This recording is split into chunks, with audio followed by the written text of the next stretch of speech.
We're back here at the State Fair 2017, here right outside the Turkey to Go restaurant. I'm with the Turkey Growers Executive Director, Steve Olson. How are you doing? I'm doing great. The fair's off to a great start. You know, a little rainy start today, but the crowds have picked up. The clouds are letting up a little bit. It looks like a beautiful day out here. Yeah, you know, I started off with a windbreaker on, but the sun's coming out, and there's a good crowd. You know, parking was a problem this morning, so I think as people come in and use the parking rides, and as crowds turn over in the afternoon, things will be good. So let's talk first of all about what's sitting right here behind us, the Turkey to Go booth. Again, you guys are known for your turkey sandwiches, and you've even got something new this year. We do. So this is the 59th year that Minnesota Turkey Growers Association has had a concession at the Minnesota State Fair. It was one of those things that started off as a way to promote, and it was volunteers. Our growers would come in and we'd cook, and we'd have a whole bunch of different products. About 20 years ago, we switched to a pulled turkey sandwich. It has a marinade in it, and we call it the Giant Juicy Turkey Sandwich. And it truly is. It's got a lot of juice to it. It's got a nice flavor to it, and it's got a Minnesota spice to it. So it's not like it's going to blow your doors out, but it's got a little bit of a tweak to it. But you're right. We have introduced something different this year. That's the turkey rib. Okay. And that's a very tasty product. And so it's a 3-bone product, and it melts or just kind of peels right off of that bone. And it's very similar to what you would find with a pork rib and that type of thing. And then we've got the original flavor. We also have a sweet glaze and a buffalo barbecue sauce. So what do you recommend? I'm sure you've tried them all. Yeah, I have, and I'm a sweet glaze or just the original. Okay. The original both with the sandwich and with the turkey rib. To me is great. And then for those that want turkey legs, because that's a different clientele, what we find is that those that want turkey legs want turkey legs. Mm-hmm. And so we've got that here, and they can also get the original there, or they could get the sweet glaze or the barbecue or the buffalo chicken or the buffalo turkey rather. So as we're talking here, I've been talking with different ag groups around here today. How important is it for agriculture to have this presence here every year at the State Fair? To have that, we're at Farm Fest, and we're among our own there. People that get it, no matter what the commodity group is, you get the idea. You know what the challenges are. Would you get here with the urban area, or they're the consumers? They're the ones that are buying the products, and they want to know where it's coming from. They want to make sure it's being done right and it's healthy. They want to make sure the animals are treated fairly or the crops are raised correctly. How important is it for us to get that message to them and connect here at the fair? We don't have enough time to really talk about how important it is, because truly this is huge. We are very fortunate that the Minnesota State Fair happens right in the heart of the Twin Cities metro area. It draws a large crowd of ag, but also non-ag people. And again, you're right. That's one of our primary audiences. So the Turkey to Go sandwich is a great way to show, hey, there's a lot of different ways to prepare turkey and consume it. Up at the dairy building where the dairy malts are, we have a booth for the Turkey Council, and we've got a history of what the industry has been like in Minnesota. But we also have recipes, and we talk about what modern turkey production is. Right next to that, we also run the Chicken and Egg Association of Minnesota. So we've got information on raising meat, chicken, as well as eggs, and also recipe ideas.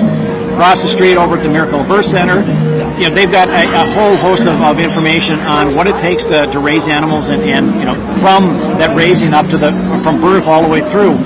But it grabs people's attention because they're just fascinated with it. I go in there and just watching people watch the videos of births that have happened already, or watching a live birth. It's astounding, and it's a great chance to tell them more about our story. And then last year we were part of adding in, from the Chicken and Egg Association standpoint, a cage layer system. So again, people get a chance to see what we're talking about when we're talking about bird housing for raising cages. And we've got industry people that volunteer there, as well as the Barneys at FFA, the FFA Barneys and the veterinarians that are in there to help, again, explain what this is and what it's not. And we've got some messaging there that, this is all about talking about what we do, why we do it, and how we do it, and what's the benefit to the consumer. And that's one thing I've noticed. Ag across the board has been showcasing, why they do the things they do, and it's a great way, because there's a lot of misinformation coming out there. If we're not telling the story and telling it accurately, it's being told by somebody else, and it's not always showing us in the best of light. You're right, and I think the other thing is that we've got FFA coming in next week, and we've got 4-H here right now, and the youth, they can tell a different story than what you and I can, because they're looking at it from a different perspective, and people are interested in that. And especially when you hear them talk about the passion and the reason why they do what they're doing.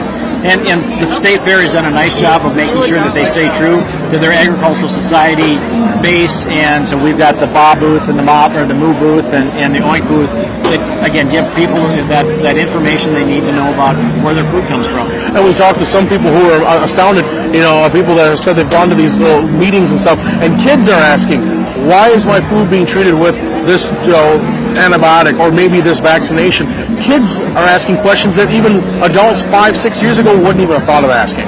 Yeah, and I think what's great about that is that us in production agriculture, it is a reminder that we need to be telling that story.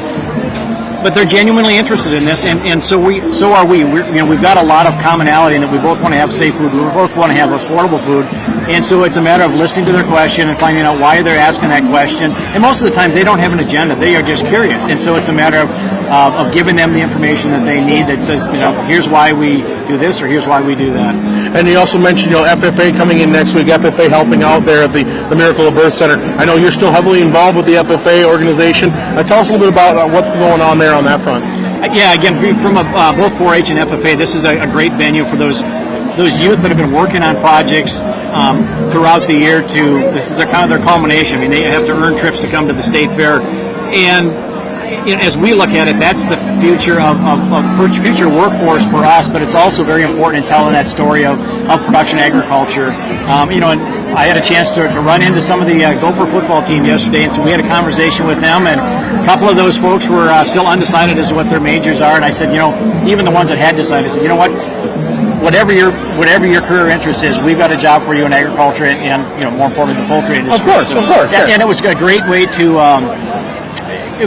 to interact with them and kind of find out what they're. And I'm very impressed with how sharp those young men are, and how thankful they were for the opportunity to have a dialogue. So if people want to come out here and sample some of the great products here at the Turkey to Go restaurant, where do they find you guys? Great question. So we are next to the all-you-can-drink milk booth. That's something that most people know where it's at, and that's across from the Miracle of Birth Center. So we're on Clough and Judson, and come out. We're serving all day long, and we'll serve into the night. Just follow the smell of turkey, right? Yep. All right. Well, Steve, thank you very much for taking the time to visit with us. You bet. Thanks, Dustin. Steve Olson, the Minnesota Turkey Growers, here on KLGR. We'll be back.